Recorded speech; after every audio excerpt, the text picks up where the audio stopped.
8 divisional head quarters پہ بنا دیے گئے ہیں اور اگلے 1 مہینے کے اندر 36 کے 36 اضلاع میں ضلع کی سطح پہ جو ہے وہ ای خدمت مراکز بن جائیں گے،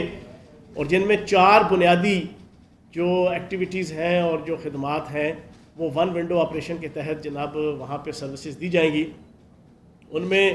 ایک تو آپ کے رہائشی، کمرشل اور صنعتی تعمیر کے جو نقشے ہیں ان کی منظوری، دوسرا آپ کے جناب پروجیکٹ جو ہوتے ہیں یہ جتنے کنسٹرکشن کے، چاہے وہ جناب آپ کے کمرشل ہے، ریزیڈنشل ہے یا صنعتی ہیں، ان کی کمپلیشن کا سرٹیفکیٹ، کسی بھی پروجیکٹ کی کمرشل یا صنعتی پروجیکٹ کی زمین کی تبدیلی کا جناب سرٹیفکیٹ، اور پھر جو نجی ہاؤسنگ سوسائٹیز ہیں ان کے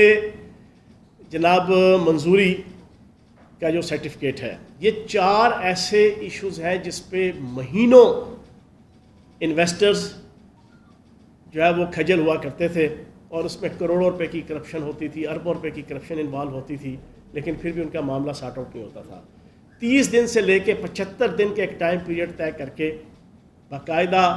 یہ ریفارمز کر دی گئی ہیں۔ وزیر اعظم پاکستان عمران خان صاحب کے ویژن کے مطابق سردار عثمان بزدار صاحب نے ای خدمت مراکز قائم ہو چکے ہیں۔ تقریباً 1300-1400 درخواستیں اس پہ آئیں، ان میں سے 500 سے ابو جو ہے وہ نپٹا دی گئی ہیں، اور ٹائم پیریڈ رکھ دیا گیا ہے 30 دن سے لے کے 65-75 دن ہے۔ ان کے اندر وہ ادارہ یہ 4 سروسز دینے کے حوالے سے پابند ہوگا، اور اگر کوئی کسی قسم کے کاغذات کی کجی کمی ہوگی ان 4 خدمات کے حوالے سے، سروسز کے حوالے سے، تو ایک آٹومیٹک جو ہے نا جنریٹ کیا گیا ہے ایپ، جس کے تحت جو ہے وہ ایپلیکینٹ کو جو ہے وہ میسیج چلا جائے گا کہ آپ کی یہ ایک کاغذ اس میں کم ہے یا یہ ڈاکومنٹ آپ کا مس ہے، اور وہ اپنے اس ڈاکومنٹ کو پورا کرے گا، اور اس کے بعد 30 دن کے اندر، 40 دن کے اندر، 65 دن کے اندر اس کو جو ہے وہ ساری یہ سروسز جو ہے وہ پرووائڈ کر دی جائیں گی، اور اس کو یہ سارے سرٹیفکیٹس دے دیے جائیں گے۔ اور یہ سب سے زیادہ ٹچی تھے، اس میں محکمہ مال، اس میں آپ کا ڈیولپمنٹ اتھارٹیز، کارپوریشنز، واسا، اور پتہ نہیں کتنے ادارے جو ہے وہ انوالو ہوتے تھے، جس کے درمیان جو ہے وہ شٹل کاک بننا پڑتا تھا جو ہے وہ انویسٹرز کو، اور اس کے ذریعے سے پھر انشاءاللہ کنسٹرکشن انڈسٹری پروموٹ بھی ہوگی اور ہزاروں لاکھوں نوجوانوں کو، مزدوروں کو اس میں جاب بھی ملے گی۔ یہ میں سمجھتا ہوں کہ وزیر اعلیٰ پنجاب سردار عثمان بزدار صاحب کی بہت سے جو سینکڑوں کارنامے ہیں ان کی حکومت کے، کہ جو بڑے اچھے طریقے سے پہلی دفعہ پنجاب میں سٹارٹ کیے گئے، ان میں سے ایک ہے۔ دوسرا، ڈاکٹر مراد راز صاحب ہمارے جو انتہائی vigilant, efficient primary school education کے منسٹر ہیں، ان کی قیادت میں اور پنجاب حکومت اور وزیر اعلیٰ پنجاب سردار عثمان بزدار صاحب کی سرپرستی میں جو پرائمری اسکول ایجوکیشن کے حوالے سے کچھ اچیومنٹس ہیں وہ میں آپ کے سامنے رکھوں گا۔ پنجاب کے 11 اضلاع میں 110 ماڈل سکولز اس کا آغاز ہو چکا ہے، جن میں تقریباً کوئی 30% کے قریب سول ورک کمپلیٹ ہو چکا ہے، اور دسمبر 2020 اس سال دسمبر میں یہ سارے کے سارے انشاءاللہ کمپلیٹ ہوں گے۔ 110 ماڈل سکول ہیں 11 اضلاع کے اندر۔ 13 ضلعوں کے اندر اسکولوں میں تقریباً 2000 کلاس رومز ان کی تعمیر کا آغاز ہو چکا ہے، اور دسمبر 2020 میں وہ بھی کمپلیٹ ہوں گی۔ 10 ضلعوں میں 400 لائبریریز کا قیام وہ شروع کیا جا چکا ہے، اور وہ دسمبر 2020 تقریباً کوئی آپ کے 5 مہینوں کے بعد انشاءاللہ وہ بھی جو ہے وہ کمپلیٹ ہوں گے۔ اس کے علاوہ 17 ضلعوں میں 1000 سائنس لیبارٹریز کا جو ہے وہ ترقیاتی سول ورکس اور پھر اس کے لیے ایکوپمنٹ کی خریداری، یہ بھی دسمبر 2020 تک جو ہے وہ کمپلیٹ ہو جائے گا۔ پھر ای ٹرانسفر پالیسی، میں یہ سمجھتا ہوں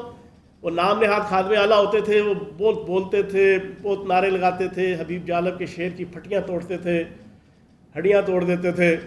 مائک توڑ دیتے تھے، لیکن کام کا عالم یہ تھا کہ وہ بھی یہ چیز نہیں کر سکے کہ 2.5 ارب روپے کی کرپشن ہوتی تھی پرائمری اسکول کے شعبے میں اساتذہ کی صرف ٹرانسفر کے جناب ایشو کے اوپر، جو آپ کا ایک نائب قاصد سے لے کے اور آپ کے جناب سول سیکریٹریٹ تک کے بیٹھے ہوئے افسران وہ جو ہے وہ کمایا کرتے تھے۔ وزیر اعلیٰ پنجاب سردار عثمان بزدار صاحب کی قیادت میں اور ڈاکٹر مراد راز صاحب نے اپنی وزارت کے اندر ای ٹرانسفر پالیسی بنائی، جس کے تحت ایک ایپ بنائی گئی، جس کے تحت آپ کے 2.5 ارب روپے کی کرپشن جو ہے وہ ایلیمینیٹ ہوئی ہے، 2.5 ارب روپے کی، اور اس میں تقریباً 60 to 70% جو اپلیکیشنز آئی ہیں وہ ایکنالج کی گئیں اور اس کے اوپر امپلیمنٹیشن ہوئی. اب کسی قسم کا کسی ٹیچر کو، کسی کلرک، کسی سپرنٹینڈنٹ، کسی سیکشن افسر، کسی ڈپٹی سیکرٹری کے پیچھے بھاگنے کی، سفارش کرانے کی ضرورت نہیں ہوتی. آٹومیٹک جو ہے وہ اس کی رولز اینڈ ریگولیشن کے مطابق جو اس کی ڈیزائر ہوتی ہے، جو اس کی ریکوائرمنٹ ہوتی ہے لیگل کوڈل فارمیلٹیز کے اندر، وہ جو ہے وہ ایکنالج ہو جاتی ہے اور وہ فلفل ہو جاتی ہے. پھر اسی طریقے سے 17 اضلاع میں 1000 آئی ٹی لیبارٹریز جو ہے وہ دسمبر 2020 تک جو ہے وہ کمپلیٹ ہو جائیں گی. اور تقریباً جو ہے وہ آپ کے 1227 اسکول ہیں جو ایلیمنٹری سے سیکنڈری لیول پر جو ہے وہ جن کی اپ گریڈیشن ہوئی. 16 ارب روپیہ اس کے اوپر لگنا تھا، کم از کم 16 ارب روپیہ. 1227 اسکول ہیں جو مڈل تھے، جن کو ہائی بنانے کے لیے 16 ارب روپیہ، ایک ٹیڈی پیسہ لگائے بغیر، کسی M N A M P A کی سفارش کو دیکھے سنے بغیر میرے حلقے میں جناب ایک اسکول، مڈل اسکول جو ہے وہ شکریال کے اندر اپ گریڈ ہوا اور وہ ہائی اسکول بن گیا ہے. میری کوئی سفارش، میری کوئی جناب اس کے وزیر تعلیم کے پیچھے، سیکرٹری تعلیم کے پیچھے جانے کی ضرورت نہیں پڑی اور آپ کی جناب وہ اپ گریڈ ہو گیا. یہ ڈاکٹر مراد راز صاحب کا میں یہ سمجھتا ہوں اور سردار عثمان بزدار صاحب کا ایک زبردست کارنامہ ہے. 16 ارب روپے کی بچت ہوئی ہے اور 1227 مڈل اسکول وہ ہائی اسکول بن گئے ہیں. یہ جناب ہماری کچھ میں نے آپ کے سامنے اچیومنٹس اور پرفارمنس جو ہے وہ ایجوکیشن کے شعبے میں رکھی. 2 پولیٹیکل ایشوز ہیں. ایک تو جناب ساری پاکستانی قوم کو آج اس پریس کانفرنس کے ذریعے سے مبارکباد ہو. حضرت علامہ مولانا فضل الرحمان صاحب مجزل اللہ علیہ دامت برکاتہ عالیہ، پیر طریقیت، رہبر شریعت، ان کی جمہوریت کے لیے، مساک جمہوریت کے لیے جو بھاگ دوڑ تھی اور جو اے پی سی تھی وہ ثمر آور ہو گئی، وہ جناب پھل آور ہو گئی، وہ جناب رزلٹ آور ہو گئی. اور ان کا بھائی ضیاء الرحمان صاحب ڈپٹی کمشنر کراچی جو ہے وہ تعینات ہو گئے. میں نے آپ کو بڑی دفعہ کہا کہ مولانا فضل الرحمان صاحب 73 کے آئین کے تناظر میں 74 قسم کی کرپشن کی، 2 نمبری کی، اقربا پروری کے رستے، گر، سر، فن یہ نکال لیتے ہیں. ابھی پچھلے دنوں یہ گئے، ٹرائکا کی میٹنگ ہوئی، مولانا فضل الرحمان صاحب ادھر بیٹھے ہیں،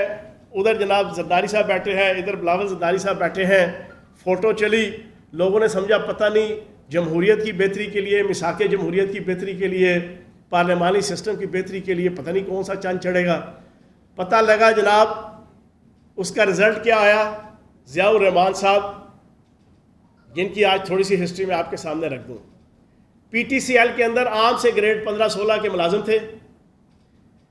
2007 کے اندر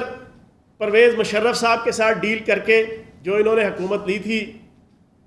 دورانی صاحب نے ان کو P M S provincial management services اس گروپ کے اندر انلیگلی جناب ڈال دیا. پھر اس کے بعد مساک جمہوریت کی چھتری تلے یہ جو آل پاکستان لوٹ مار ایسوسی ایشن ہے جس میں نون لیگ بھی ایک بنیادی رکن ہے، انہوں نے مساک جمہوریت کے تحت جو ان کے سیاسی رشتہ داری قائم ہوئی تھی انہیں خوشاب کے اندر اپنے دور کے اندر ڈی سی لگائی رکھا. اب انہیں سندھ کے اندر سندھ حکومت کی ریکوزیشن پہ پہلے وہاں سے منگوایا گیا اور پھر جناب انہیں ڈپٹی کمشنر تعینات کر دیا گیا. انسپائٹ آف دس، باوجود اس کے کہ 2013 میں سپریم کورٹ کا فیصلہ موجود ہے کہ کسی قسم کے کسی دوسرے صوبے کے صوبائی کیڈر کے ملازم کو کسی اور صوبے میں جا کے جو ہے وہ تعینات نہیں کیا جائے گا. یہ سندھ کے حوالے سے ہی ان کی ایک رولنگ تھی. اس کو وائلیٹ کرتے ہوئے حضرت آصف زرداری صاحب اور بلاول زرداری صاحب، اور خصوصاً بلاول زرداری صاحب کے جو پچھلے کئی عرصے سے on the floor of the house اور پریس کانفرنس کے اندر رولز اینڈ ریگولیشن کی، جمہوریت کی، پارلیمانی سسٹم کی، ایتھکس کی، ویلیوز کی، روایات کی، حق کی، سچ کی تعلیم جو ہے وہ ہمیں اور وزیر اعظم پاکستان عمران خان صاحب کو دیتے ہیں. آج جناب انہوں نے اپنی اس پوری تعلیمات جو تعلیمات ہمیں دیا کرتے تھے، اور تازہ تازہ بھی جو ہے وہ کل پرسوں بھی تقریر کر کے گئے، اور تقریر کر کے کورم کی نشاندہی اس طرح کی جیسے وہ گلی محلوں کے اندر چھچورے بچے جو ہے وہ گھنٹیاں بجا کے گھر سے بھاگ جاتے ہیں نا کسی کی، بالکل اسی طرح تقریر ختم کی اور فوراً کورم کی نشاندہی کی، اور مراد سعید کی فی البدی تقریر سے بچنے کے لیے بھاگے، اور مراد سعید آج کل ان کے لیے چھیڑ بنے ہوئے ہیں۔ ان بلاول زرداری صاحب کے لیے عرض ہے کہ جناب آج ضیاء الرحمان صاحب آپ کے لیے کلنگ کا ٹکا بن کے جناب آپ کی پرفارمنس، آپ کی حق سچ باتیں، آپ کی ان ساری تعلیمات اور ان ساری اخلاقیات کے اوپر ایک سوالیہ نشان بن گئے ہیں کہ جن کے حوالے سے نیب کے اندر بھی جو ہے نا وہ چیزیں چل رہی ہیں ان کی کرپشن کے حوالے سے، لیکن آپ نے اپنی جناب سیاسی رشتہ داری نبھا لی، اور آپ نے مولانا فضل الرحمان صاحب کے ساتھ مساق جمہوریت رادا آؤ مل کے کھائیں آدھا آدھا والا جو سسٹم تھا اس کی روایات ابھی بھی قائم رکھی۔ تو انتہائی شرمناک یہ تعیناتی ہے، لیکن پوری پاکستانی قوم کے سامنے مولانا فضل الرحمان صاحب کا اور جناب مولانا آصف زرداری صاحب کا اور جناب آپ کے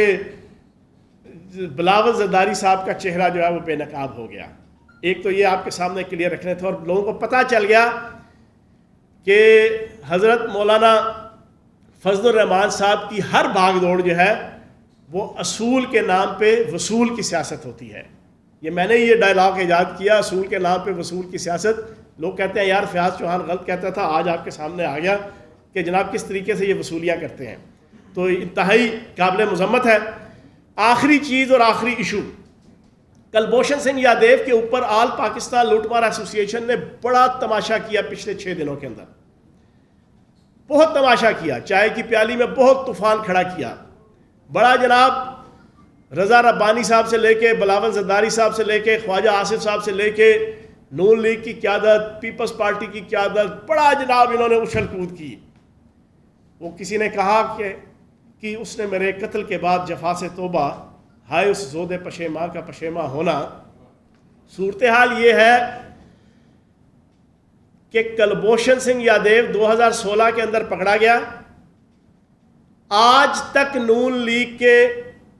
وہ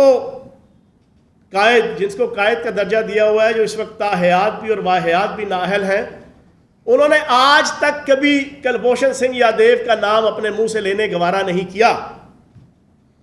اسی 2016 کی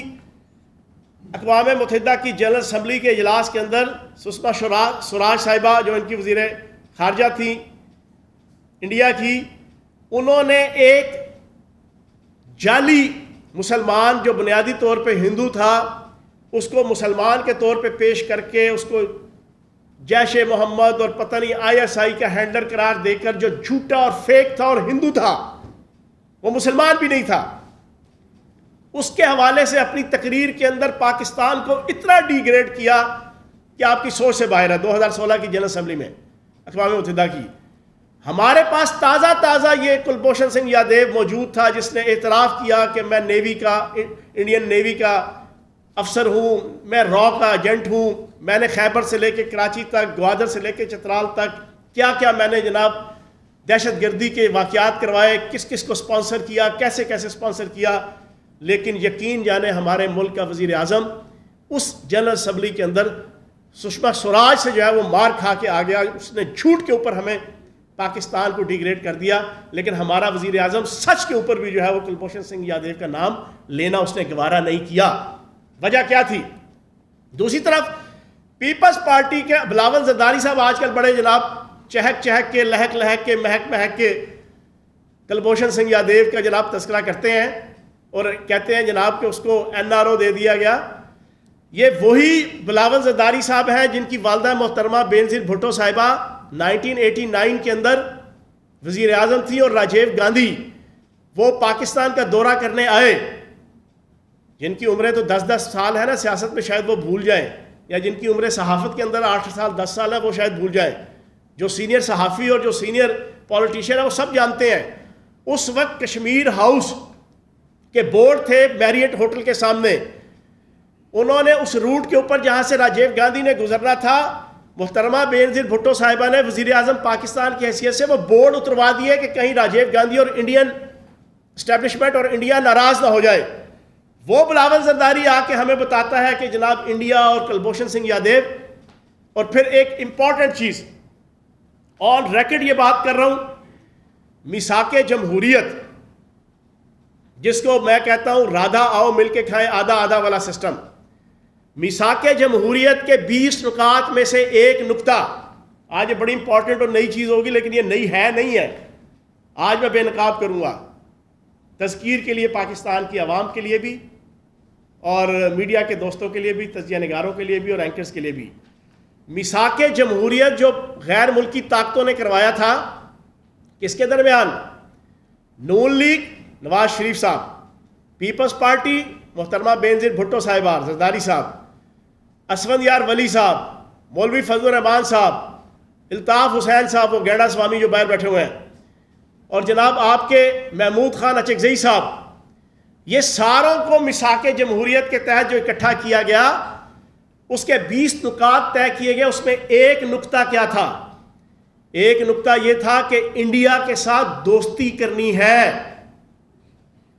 انڈیا سے مخاصمت نہیں کرنی، انڈیا جو مرضی کرے، پاکستان کی حکومت نے اور پاکستان کے ان تمام جنہوں نے سائن کیا ہوا ہے اس میثاق جمہوریت پہ، ان کی اگر حکومتیں آئیں گی یا اگر حکومتیں نہیں بھی ہوں گی، اپوزیشن میں بھی ہوں گے، انڈیا کے ساتھ اڈا اور پھڈا نہیں لگانا۔ انڈیا چاہے دہشت گردی کرے پاکستان میں، انڈین را چاہے پاکستان کے اندر جو ہے وہ لا نیسنس کریٹ کرے، انڈین را اور انڈین دہشت گرد چاہے پاکستان کے جرأت مند اور دلیر افواج پاکستان کے جوانوں اور افسروں کو شہید کرے، انڈیا چاہے پاکستان کے اندر مساجد کے اندر گرجا گھروں کے اندر بم دھماکے کرے، انڈیا چاہے پاکستان کے اندر ہماری تنصیبات کے اوپر حملے کرے، انڈیا چاہے پاکستان کے اندر ہر قسم کی گنڈا گردی اور بدماشی کرے، لیکن انڈیا کا نہ نام لینا ہے، نہ تذکرہ کرنا ہے، نہ دشمنی کرنی ہے، نہ مخاصمت کرنی ہے، نہ کسی نیشنل، ریجنل، انٹرنیشنل فورم کے اوپر انڈیا کو بلیم کرنا ہے۔ یہ وجہ تھی جس کی وجہ سے وہ تاحیات اور واحیات نااہل ہو کے باہر جو اس وقت لندن میں بیٹھے اپنی پلیٹیں ٹھیک کرنے لگے ہوئے ہیں، نواز شریف صاحب، انہوں نے جان کے اسی سگنیٹری ہونے کی حیثیت سے اور غیر ملکی ملک دشمن طاقتوں کو خوش کرنے کے لیے کلبھوشن سنگھ یادیو کا نام آج تک نہیں لیا، اور جب تک وزیر اعظم رہے کسی نیشنل، ریجنل اور انٹرنیشنل فورم کے اوپر نہ انڈیا کو بلیم کیا، نہ کلبھوشن سنگھ یادیو کا نام لیا۔ وہ آج کلبھوشن سنگھ یادیو کے نام پر جناب بڑی سیاست کر رہے ہیں وہ پارٹیاں۔ اور پھر سب سے امپورٹنٹ چیز اور آخری بات اپنی ختم کرتے ہوئے، یہی نون لیگ کی حکومت تھی، یہی آل پاکستان لوٹ مار ایسوسی ایشن تھی،